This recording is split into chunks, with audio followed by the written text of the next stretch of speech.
Hello everyone, welcome back to bio world. Myself Arpita Dey. और आज हम लोग डिस्कस करेंगे रेस्पिरेशन इन प्लांट्स के क्वेश्चंस। तो सभी क्लासेस बायो वर्ल्ड ऐप पे शुरू हो चुकी हैं। डिस्क्रिप्शन में ऐप का लिंक है, वहाँ से डाउनलोड करके ज्वाइन कर सकते हैं। तो स्टार्ट करते हैं फ्रॉम क्वेश्चन नंबर 1। तो ATP is known as energy currency of the cell because. तो इसके पहले एटीपी क्या होता है? एटीपी का फुल फॉर्म क्या होता है? Adenosine triphosphate. ठीक है, एडिनोसिन ट्राइफॉस्फेट। और ये energy currency of the cell है।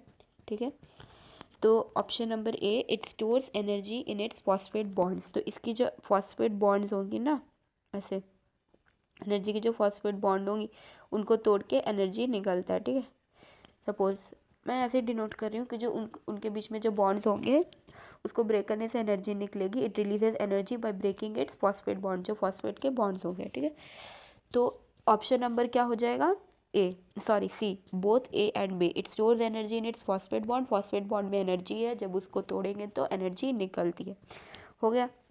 फिर question number 2, respiratory substrates are the organic substrates which are dash during respiration to liberate energy. Organic अच्छा, रेस्पिरेटरी सबस्ट्रेट क्या हो गया? वो एलिमेंट, वो सबस्ट्रेट जिसको तोड़ने से एनर्जी हमें मिल जाएगी। ठीक है, जैसे कि प्रोटीन्स हो गया, फैट्स हो गया, कार्ब्स हो गया, ये सब क्या है? रेस्पिरेटरी सबस्ट्रेट है, जिसको ऑक्सीडाइज करने के बाद क्या होता है? एनर्जी लिबरेट होती है। तो इसका आंसर क्या हो जाएगा? ऑक्सीडाइज। यानी कि respiratory substrates are the organic substances which are oxidise during respiration to liberate energy. Okay. Question number 3, complete the following biochemical equation of respiration and select the correct answer. ये तो जो reaction है वो हम लोग class 6 से कहीं ना कहीं देखते ही आ रहे हैं कि C6H12O6 6O2 6CO2 6H2O plus energy है ना। तो इसका आंसर क्या हो जाएगा? 6CO2 plus 6H2O plus energy है ना। कार्बन डाइऑक्साइड और वाटर और एनर्जी इसके प्रोडक्ट निकलते हैं। हो गया। फिर question number 4, the pathway of respiration common in all living organism X, it occurs in the Y and the products formed are 2 molecules of Z. तो क्या बोल रहा है कि ये एक ऐसा रेस्पिरेशन का पाथवे है, एक ऐसा रेस्पिरेशन का प्रोसेस है जो कि हर एक लिविंग ऑर्गेनिज्म में होगा। तो ये कौन सा पाथवे है? ये पूछा गया है कि ये कहाँ पे होता है। फिर पूछा गया है कि इसके जो प्रोडक्ट्स है वो क्या है। इसमें एक थोड़ा सा हिंट है कि products are formed two molecules of क्या? Two molecules of what? तो ये जो पाथवे है ये है EMP पाथवे। इसको ग्लाइकोलिसिस बोलते हैं। ठीक है, इसको EMP पाथवे इसलिए बोलते हैं कि इसके जो साइंटिस्ट जिन्होंने डिस्कवर किया है उनके नाम पे है, एक एक लेटर पे, एमिडेन, मेयरहॉफ एंड पार्नास। तो EMP पाथवे, और ये कहाँ होता है? साइटोप्लाज्म में होता है। और क्या मॉलिक्यूल्स निकलते हैं? 2 मॉलिक्यूल्स ऑफ पायरुविक एसिड। तो आंसर क्या हो जाएगा? Option number B. ओके, समझ आ गया होगा। Question number 5, select the wrong statement with respect to glycolysis. अच्छा, ग्लाइकोलिसिस क्या होता है? ग्लाइकोलिसिस जो होता है वो पार्शियल ब्रेक डाउन होता है। ठीक है, जैसे कि सुक्रोज हो गया, इन्वर्टेज काम किया तो क्या बनता है? ग्लूकोज प्लस फ्रुक्टोज, है ना। ग्लूकोज प्लस फ्रुक्टोज बनता है। फिर ग्लूकोज से क्या हुआ? Glucose 6 phosphate. ग्लूकोज 6 फॉस्फेट से क्या हुआ? आप लोग अपने दिमाग में या फिर बुक खोल के देख सकते हैं। ठीक है, ग्लूकोज से क्या हुआ? Glucose 6 phosphate. ग्लूकोज 6 फॉस्फेट से क्या हुआ? Fructose 6 phosphate. फ्रुक्टोज 6 फॉस्फेट से fructose 1,6 bis phosphate. Fructose 1,6 bis phosphate से ग्लिसरल्डिहाइड, फॉस्फोग्लिसरल्डिहाइड के बाद डाईहाइड्रोक्सी एसीटोन फॉस्फेट। ये एक ही स्टेप में आता है ना, दोनों एक दूसरे में इंटरचेंज होते हैं। फिर उसमें उसके बाद क्या हो जाता है? 1,3 बिस phosphoglycerate, 3 phosphoglycerate, 2 phosphoglycerate, phosphoenol pyruvate और पाइरुवेट। तो ऐसे करके पूरा हमने एक बार रिवाइज कर लिया कि ग्लाइकोलिसिस में कौन कौन से स्टेप्स होते हैं। तो स्टेप्स इसमें कुछ इरिवर्सिबल भी होते हैं ना। ये 2 पार्ट में आएगा, एक पे ऑफ फेज और एक प्रिपरेटरी फेज। तो प्रिपरेटरी फेज में क्या होता है कि ATP हम लोग लगाते हैं ना, ATP यूज़ किया जाता है, और पे ऑफ फेज में ATP निकलता है। अच्छा, कोई भी हम लोग कोई काम कर रहे हैं जिसमें आउटपुट ज़्यादा होगा तभी ना काम करेंगे, वरना काम करने का क्या फ़ायदा? जब आउटपुट ही अच्छा नहीं मिलना है तो फिर क्यों हम लोग इनपुट डालें, क्यों ही उसमें एनर्जी अपना वेस्ट करें। तो इसमें जो ATP यूज़ होता है वो 2 यूज़ होता है। और जो ATP इसमें जो हमें मिलेगा वो 4 होगा। तो टोटल नेट एटीपी गेन कितना हो गया, 2 हो गया। ठीक है, तो एटीपी कहाँ कहाँ यूज़ होगा, जब ग्लूकोज से ग्लूकोज 6 फॉस्फेट हो गया और जब फ्रुक्टोज से फ्रुक्टोज 1,6 बिसफॉस्फेट में कन्वर्ट करते हैं ना, तो ये दो जो स्टेप्स हैं इन दोनों में क्या होता है, एटीपी यूज़ किया जाता है। ठीक है, अब जो हमारा फॉस्फोग्लिसरल्डिहाइड और DHAP से जब हम लोग 1,3 बिसफॉस्फोग्लिसरेट में कन्वर्ट होता है ना, ये जो एक स्टेप है इसमें NADH2 रिलीज़ हो जाएगा। ठीक है, और फिर 1,3 बिसफॉस्फोग्लिसरेट और 3 फॉस्फोग्लिसरेट वाला जो स्टेप है इसमें 2 ATP निकलेगा, क्योंकि 2 मॉलिक्यूल्स बनते हैं ना, 2 मॉलिक्यूल्स बनते हैं। और फिर फॉस्फोइनोल पायरुवेट से जब पायरुविक एसिड बनता है तब भी 2 ATP निकलते। तो ऐसे करके 4 ATP निकला और ऊपर 2 ATP यूज़ हुआ, तो टोटल नेट गेन ATP कितना हुआ, 2 होगा। इसको बार बार करके ना रिवाइज करना पड़ता है, इतना आसान नहीं होता कि ये याद हो जाए। बार बार लिख के प्रैक्टिस करिए, उसको पढ़िए, रिवाइज करिए, तो फिर याद हो जाएगा। ठीक है, इतना भी हार्ड नहीं है। तो जो ये कुछ इसमें क्या पूछा गया है, रॉन्ग स्टेटमेंट कौन सा है, तो it occurs outside the mitochondria, it is anaerobic phase. फिर glucose undergoes partial oxidation to form 2 molecules of pyruvic acid और glucose is phosphorylated to glucose 6 phosphate by isomerase enzyme.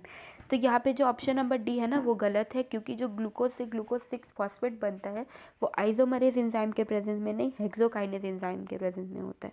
तो ये गलत हो जाएगा और ऑप्शन नंबर डी करेक्ट है, क्योंकि यही इनकरेक्ट हो गया। अब यहाँ पे बोल रहा है आइसोमर, आइसोमर क्या समझते हैं, आइसोमर समझते हैं अलग अलग टाइप के आइसोमर हो जाएगा, जिसका मॉलिक्यूलर फार्मूला सेम होगा या ठीक है, तो उसमें कुछ स्ट्रक्चरली डिफरेंट हो गया, किसी में फंक्शनल ग्रुप डिफरेंट हो जाएगा, है ना। तो आइसोमर्स इसमें कौन कौन से हैं, 2PGA 3PGA PGAL DHAP glucose fructose, तो ये सारे ही जो है ना आइसोमर्स है। तो आंसर क्या हो जाएगा, ऑल ऑफ दीज, है ना। फिर question number 7, which of the following steps during glycolysis is associated with utilisation of ATP। तो हम लोगों ने अभी रिवाइज किया था ना कि ऐसे कौन कौन से स्टेप्स हैं जिसमें कि हमारे पास ग्लूकोज यूटिलाइज करते हैं, मतलब कि ग्लूकोज यूज़ कर लिया जाता है ना, निकलता नहीं है, यूज़ किया जाता है। तो ये दोनों जो स्टेप्स दिया हुआ है आपका कि ग्लूकोज से ग्लूकोज 6 फॉस्फेट और फ्रुक्टोज से फ्रुक्टोज 6 फॉस्फेट से फ्रुक्टोज 1,6 बिसफॉस्फेट, इस दोनों ही प्रोसेस में, दोनों ही स्टेप्स में ग्लूकोज ये ATP निकलता है, यूटिलाइज होता है। तो ऑप्शन नंबर डी हो जाएगा, है ना। ये अच्छा क्वेश्चन है और इम्पॉर्टेंट भी है, क्योंकि ये दोनों में ही यूज़ किया जाता है। और इसमें ATP रिलीज़ होगा, इसमें क्या होता है, ATP रिलीज़ होता है। ठीक है, अब है question number 8, which is true about the end product of glycolysis. तो एंड प्रोडक्ट ऑफ ग्लाइकोलिसिस क्या है, 2 पायरुविक एसिड निकलता है, बिल्कुल सही। 2 ATP होता है, नेट गेन तो वही है ना, 2 ATP। फिर 2 NADH2 होता है, जब मैंने कहा था आपको कि PGAL और DHAP से जब 1,3 बिसफॉस्फोग्लिसरेट बनता है ना, तब क्या होता है, NADH2 रिलीज़ होता है। तो ऑप्शन नंबर ए हो जाएगा सही। ठीक, फिर anaerobic respiration, anaerobic respiration takes place in, तो हम पूरे रेस्पिरेशन में एक वही ग्लाइकोलिसिस ही एक ऐसा स्टेप, एक ऐसा प्रोसेस है जो कि हर लिविंग ऑर्गेनिज्म में होगा। और हमने डिस्कस किया था कि जो ग्लाइकोलिसिस होता है ना वो साइटोप्लाज्म में होता है। ठीक है, तो ऑप्शन नंबर सी। फिर question number 10, which of the molecule listed below is a product of fermentation of glucose by east.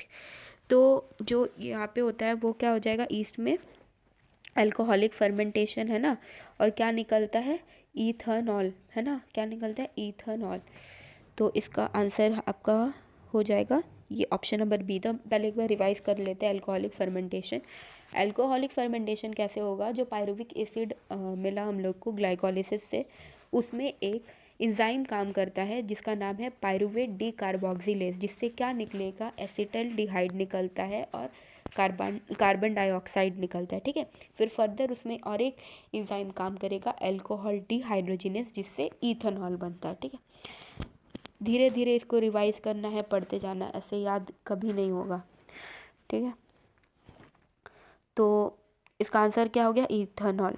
ठीक है, फिर select the incorrect matched pair. तो इसमें क्या है, option number A and product of alcoholic fermentation. Alcoholic fermentation में क्या हुआ, इथेनॉल और कार्बन डाइऑक्साइड। अभी हमने रिवाइज किया था ना कि इथेनॉल निकला और पहला वाला जो स्टेप था उसमें निकला था ना एसिटल्डिहाइड और CO2। तो इथेनॉल और कार्बन डाइऑक्साइड बिल्कुल सही है। फिर and product of lactic acid, वो क्या है, लैक्टिक एसिड फर्मेंटेशन का एंड प्रोडक्ट क्या है, लैक्टिक एसिड और CO2। नहीं, CO2 गलत है, CO2 नहीं निकलता। इसका आंसर क्या हो जाएगा, यही हो जाएगा। तो सिर्फ लैक्टिक एसिड निकलता है। तो जो पायरुविक एसिड था ना, उसमें क्या काम करता है, लैक्टेट डीहाइड्रोजिनेज, जिससे क्या निकलेगा, लैक्टिक एसिड निकलता है। ठीक है, ये हो गया। फिर ग्लाइकोलिसिस, ग्लाइकोलिसिस कहाँ होता है, साइटोप्लाज्म में, ये भी सही है। Key product of glycolysis pyruvic acid है, ये भी सही है, हो गया। Dough kept overnight in warm weather becomes soft and spongy. जैसे कि ब्रेड बनाने के लिए यूज़ करते हैं ना, तो वो कैसे हो जाता है, सॉफ्ट और स्पॉन्जी कैसे हो जाएगा, वो हो जाएगा फर्मेंटेशन के वजह से, है ना। इसमें ईस्ट डालते हैं, बनाते हैं ना ब्रेड, इसमें ईस्ट डालते हैं, क्या होता है, फिर CO2 प्रोडक्शन होगा, है ना। CO2 प्रोडक्शन होगा तो पोर्स बनेगा तो फ्लफी हो जाएगा, एयरी हो जाएगा, सॉफ्ट स्पंजी ब्रेड बनता है। ठीक है, फिर site of Krebs cycle in mitochondria. तो क्रेब्स साइकिल जो है वो कहाँ होगा, माइटोकॉन्ड्रिया के, वो होगा मैट्रिक्स में, मैट्रिक्स में होता है, मैट्रिक्स ऑफ माइटोकॉन्ड्रिया, हो गया। फिर fate of pyruvic acid aerobic respiration. तो भाग्य क्या है पायरुविक एसिड का, अगर वो एरोबिक रेस्पिरेशन कर रहा है तो उसका क्या होगा, ऑक्सीडेटिव डीकार्बोक्सिलेशन होता है, क्योंकि ये जो दोनों है ये दोनों किस में आ जाता है, एनएरोबिक में आता है ना, एनएरोबिक में आता है। और ऑक्सीडेटिव फॉस्फोरिलेशन भी इधर नहीं आए, तो ऑक्सीडेटिव डीकार्बोक्सिलेशन हो गया। फिर है pyruvate dehydrogenase is used in converting. Pyruvate dehydrogenase जो आपका ये है ना, वो किस में यूज़ किया जाता है। तो ऑप्शन नंबर ए क्या लिखा हुआ है, ग्लूकोज टू पायरुवेट, फिर pyruvic acid to lactic acid, फिर पायरुवेट टू एसिटाइल कोए, और पायरुवेट टू ग्लूकोज। तो ये क्या हो जाएगा, ऑप्शन नंबर सी सही हो जाएगा, क्योंकि ये एक रिएक्शन होता है जिसका नाम है लिंक रिएक्शन, है ना, लिंक रिएक्शन। तो इसमें यूज़ किया जाता है, जिससे पायरुवेट को एसिटाइल कोए में कन्वर्ट करेंगे, फिर एसिटाइल को ए से TCA साइकिल आपका होता है, जिसको क्रेब्स साइकिल भी कहते हैं। और TCA साइकिल का फुल फॉर्म क्या हो गया, ट्राई कार्बोक्सिलिक एसिड साइकिल। अब यहाँ पे क्वेश्चन नंबर 16 क्या दिया हुआ है कि TCA साइकिल का नाम TCA साइकिल क्यों पड़ा भाई। तो ऑप्शन नंबर ए है, it has various acids in its pathway. इसमें बहुत सारे एसिड है इसीलिए इसका नाम TCA साइकिल हो गया, नहीं गलत। फिर the first product is citric acid containing 3 carboxylic acid. जो इसमें कह रहा है जो पहला जो प्रोडक्ट बनता है ना उसमें 3 कार्बोक्सिलिक एसिड है, इसीलिए TCA साइकिल है, ठीक है सोचेंगे। फिर it begins with condensation of oxalo acetic acid try carboxylic acid. तो जो ऑक्सैलो एसिटिक एसिड है वो क्या है, ट्राई कार्बोक्सिलिक एसिड है, नहीं, try oxalo acetic acid 4 carbon का होता है ना, 4 कार्बन का होता है, ट्राई नहीं होगा। तो ये तो ऑप्शन ही गलत हो गया, इसको छोड़ दीजिए, नन ऑफ दिस। तो इसका आंसर क्या हो जाता है, ऑप्शन नंबर बी सही है, क्योंकि जो सिट्रिक एसिड है वो इसमें 3 कार्बोक्सिलिक ग्रुप आपको मिल जाएगा। फिर इसका select the intermediate of Krebs cycle. तो क्रेब साइकिल से तोड़ के एक क्वेश्चन बना दिया कि आप इसका सीक्वेंस डिसाइड करके सही वाला बताइए। ये मेरा ट्रिक नहीं है, ठीक है, ये टीचर का है, मेरा ट्रिक नहीं है, मैं ऐसे याद करती हूँ कि citrate is Kreb starting substrate for making oxaloacetic acid, है ना, ऐसे करके याद किया था मैंने। तो सिट्रेट इज क्रेब्स, अब देखिए क्रेब्स स्टार्टिंग सबस्ट्रेट, सबस्ट्रेट का एस, फॉर का फ्यूमरेट, मेकिंग का मैलेट, और oxaloacetate. Citrate is substrate, citrate is Krebs starting substrate for making oxaloacetate, ठीक है, ऑप्शन नंबर सी। अब है question number 18, all enzymes of TCA cycle are located in mitochondrial matrix except one which is located in inner mitochondrial membrane in eukaryotes and in cytosol in prokaryotes. तो बोल रहा है कि eukaryotes में वो जो एक लौता हमारा एक एंजाइम है जो कि यूकैरियोट्स में कहाँ मिलता है, इनर माइटोकॉन्ड्रियल मेम्ब्रेन में, और प्रोकैरियोट्स में कहाँ, साइटोसोल में। बाकी सारे किधर मिलते हैं, चलिए माइटोकॉन्ड्रियल मैट्रिक्स में है ना, तो ये तो यूकैरियोट्स में ही मिलता है सिर्फ माइटोकॉन्ड्रिया। तो ये इसका आंसर क्या हो जाएगा, इसका आंसर हो जाएगा सक्सिनेट डिहाइड्रोजिनेस, है ना, ऑप्शन नंबर सी।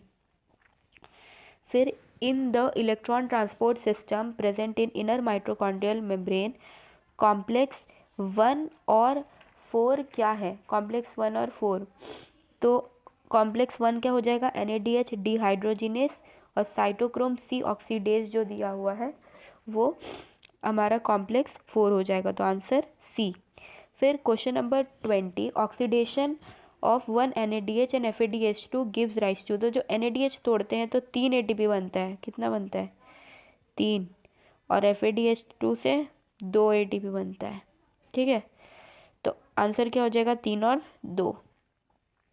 फिर how many ATP will be generated in a plant during complete oxidation of 40 molecules, तो अगर हम लोग 40 को 36 से इंटू कर दे तो आंसर क्या आएगा, 144, ऐसे ही मैजिक नंबर नहीं है 36 ATP बनता है ना टोटल ग्लाइकोलिस, ये पूरा एरोबिक रेस्पिरेशन करने के बाद सारे मेथड्स जब हो जाए, सारे प्रोसेस हो जाए, तो इसमें कितने मॉलिक्यूल्स हमें ग्लूकोज के दिए गए थे, 40, अगर 10 होता तो 10 × 36, तब इसका आंसर क्या हो जाता, 360, यानी कि ऑप्शन नंबर बी हो जाता तब।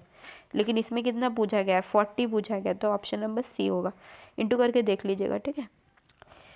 रेस्पिरेटरी क्वोशिएंट में भी रिप्रेजेंटेड, रेस्पिरेटरी क्वोशिएंट क्या होता है, रेस्पिरेटरी क्वोशिएंट होता है कितना CO2 इवॉल्व हुआ बाय कितना O2 यूज़ किया गया, कितना CO2 इवॉल्व हुआ बाय कितना O2 यूज़ किया गया, तो ये एक ये दिया हुआ है आपका इक्वेशन, इसका हमें RQ निकालने बोला है, यानी कि रेस्पिरेटरी क्वोशिएंट निकालने बोला है, तो कितना CO2 यूज़ हुआ, देखिए कितना CO2 है, 102 बटे कितना O2 यूज़ किया गया, 145, कितना हुआ 145, यानी कि 102/145, कुछ भी होगा ना वो 1 से लेस ही होगा, क्या होगा, 1 से लेस ही होगा। अब ऑप्शन देखते हैं, अब यहाँ पे लगा है कॉमन सेंस, हमने देखा डिनोमिनेटर बड़ा है, क्या है, डिनोमिनेटर बड़ा है, अगर कभी भी डिनोमिनेटर बड़ा होता है तो वो छोटा होगा आंसर ना, 1 से छोटा ही आएगा, तो फिर आंसर यहाँ पे देख सकते हैं हम लोग ऑप्शन में, सब में क्या दिया हुआ है, 1 दिया हुआ है, 1.45, 1.62, तो कॉमन सेंस यूज़ करके हमें ऑप्शन नंबर बी करना, अगर किसी को डिवाइड करना है यूज़ कर सकते हैं, पर टाइम बचाना है, एग्ज़ाम में तो टाइम बचाना ही होता है, थोड़ा दिमाग लगाइए।